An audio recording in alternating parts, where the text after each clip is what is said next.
Hello viewers, स्वागत है आपका हमारे यूट्यूब चैनल में।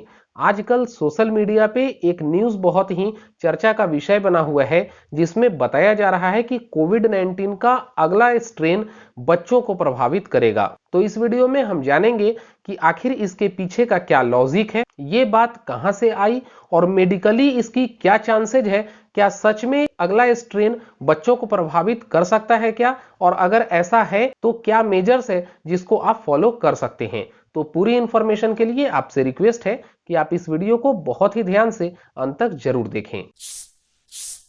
दोस्तों, कोविड-19 की सेकेंड स्ट्रेन सभी के लिए चिंता का विषय बना हुआ है और इसी बीच सभी एक्सपर्ट्स ये मान रहे हैं कि कोविड-19 का थर्ड स्ट्रेन जरूर आएगा। हालांकि ज्यादातर एक्सपर्ट्स और मेडिकल बॉडीज ये मानती है कि थर्ड स्ट्रेन उतना प्रभावी नहीं होगा जितना कि सेकेंड स्ट्रेन हुई है। लेकिन इसी बीच ये बात भी चर्चा का विषय बना हुआ है कि थर्ड स्ट्रेन बच्चों को प्रभावित कर सकता है। तो सबसे पहले हम जानते हैं कि आखिर ये बात आई कहां से। तो मैं आपको बताऊं कि बीजेपी सांसद डॉक्टर सुब्रमण्यम स्वामी ने सबसे पहले ट्वीट करके ये बताया कि कोविड-19 का थर्ड स्ट्रेन बच्चों को प्रभावित कर सकता है, और इसके बाद सभी न्यूज चैनल्स पे ये बात फैलने लगी। और अगर इसके पीछे की लॉजिक को देखें तो मैं आपको बताऊं कि फर्स्ट स्ट्रेन में सबसे अधिक ओल्ड एज के लोग प्रभावित हुए थे। यानी कि लास्ट ईयर 2020 में कोविड की जब फर्स्ट स्ट्रेन आई थी तो सबसे अधिक मोर्टेलिटी रेट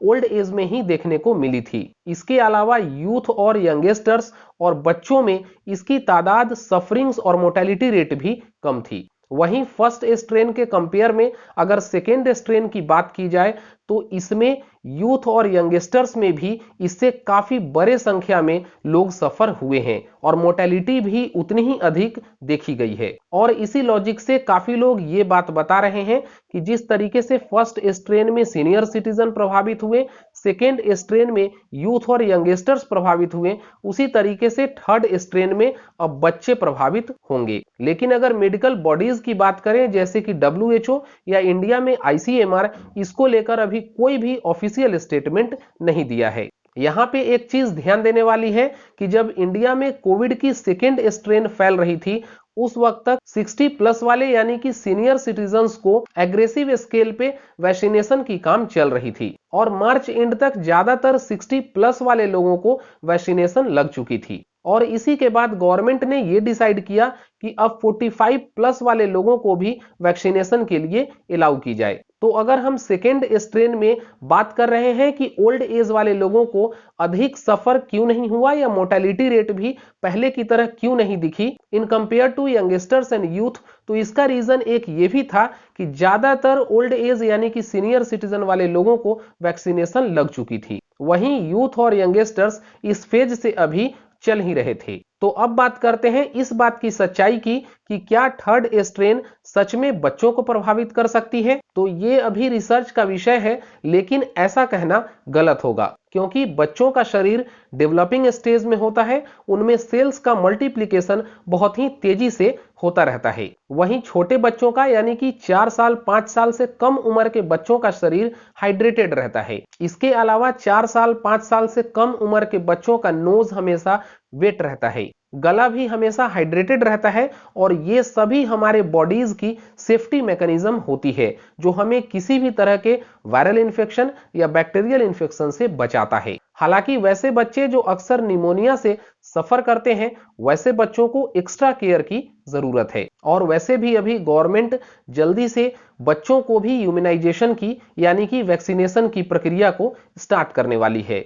तो इस बात से बिल्कुल भी स्ट्रेस्ड होने की जरूरत नहीं है कि थर्ड स्ट्रेन बच्चों को ही प्रभावित करेगी। और वैसे भी जिस समय तक इंडिया में थर्ड स्ट्रेन आएगी उस वक्त तक सीनियर सिटीजन, यूथ और यंगस्टर्स ज्यादातर वैक्सीनेटेड यानी कि इम्यूनाइज्ड होंगे। तो जब आप वायरस को घर में लाएंगे ही नहीं तो बच्चों में इसका रेप्लिकेशन कैसे होगा। तो जरूरत है कि हम सब अपने लेवल पे गवर्नमेंट की गाइडलाइंस का, प्रोटोकॉल्स का फॉलो करें, ज्यादा संख्या में और समय पे खुद को इम्यूनाइज्ड कराएं, वैक्सीनेटेड कराएं। और वैसे अगर किसी बच्चे में कोविड के लक्षण दिखते भी हैं तो आप उनको fibre rich food, vitamin C rich diets का फॉलो करें। बच्चों को प्रचुर मात्रा में पानी पिलाएं और आयुर्वेदिक डॉक्टर की सलाह पे कुछ बेसिक हर्ब्स हैं जिसको आप बच्चों के लिए भी फॉलो कर सकते हैं। तो मैं आपको बताना चाहूंगा कि सोशल मीडिया पे जितने भी रूमर्स फैलाए जा रहे हैं उनको लेकर ज्यादा स्ट्रेस्ड ना हो, बच्चों को इस बारे में ज्यादा पैनिक ना करें।